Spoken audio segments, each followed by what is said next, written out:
And the race is on. Pay to see from the outside. Flying Eyes moving up is Golden Fortune. Manila Magic also rushing up is Harrods Magic.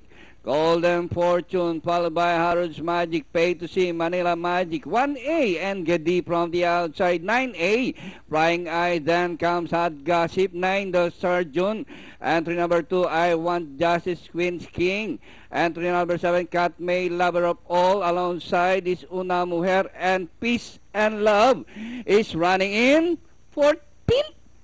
1 Golden Fortune, 10 Harrods Magic's running by the at Gazip on the outside 1A and Gedi also rushing up. Pay to see and Manila Magic Queen's King also coming into the picture.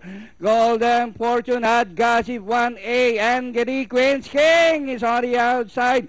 Harrods Magic done on the inside as they race the final corner. At Gazip is now the leader. And on the outside, 1A and Gedi. And on the further outside, rushing up Queen's King. Cat May also rushing up. Hot Gossip, Cat May on the outside. But still Hot Gossip, Cat May. And finally, close. Hot Gossip, Cat May. 1 Golden Fortune took third. 1A and Gedi Queen's King. Lover of All and Pay to See.